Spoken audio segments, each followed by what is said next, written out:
Кыргызстандык бир туугандар, Кыргызстандык жертештер, кыргызстандыктар баарыңыздарга бир кайрылуу кылайын деп чечип атабыз азыр. Москвада мигранттар курулуш болуп иштейбиз баардыгыбыз. Бир айдан кийин шайлоо болот. 7-чакырылыштын депутаттары шайланат. Мындай айтканда, 7 өлчөп бир кес деген бир кыргызда сөз бар. Ушу 7-чакырылыштын депутаттарынын 7 өлчөп бир кескендей өтө татыктуу, өтө билимдүү, патриот адамдарды шайлап алыш керек. Мунусунда адашсак, кыргыз элин 30 жыл адаштык, мындан кийин да мындай келечегибиз жок болуп кетиши мүмкүн. Ошон үчүн мына айылдарда, жерлерде, шаарларда, барлык жерлерде азыр агитация иштери башталып, мыйзам жол бербейт азыр. 3-үнөн башталыш керек. 4-3-үнөн. Эмтен эле эрте башталып алды. Элдер агитация кылып, паспорт чогултуп жүрөт, туугандарын үгүттөп жүрөт, партияларындачы.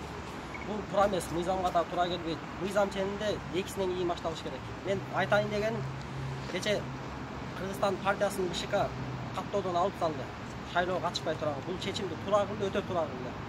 Мындай көрүнүш болбош үчүн кийинки партияларга да сабак болду. Неге дегенде, бул 7-чакырылыштын депутаттары баарына электен өткөрүп, ар бир жерден таза адамдар келсин деп үмүт кылабыз, таза адамдар келсин.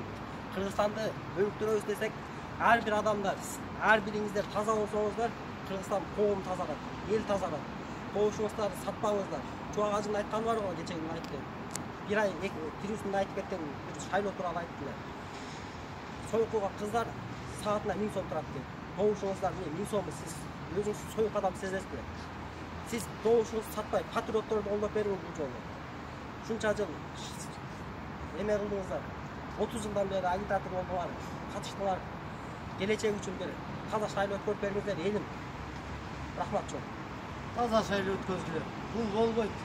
Туура келбеген иш, өзүңөрдү сатпагыла. Молодец!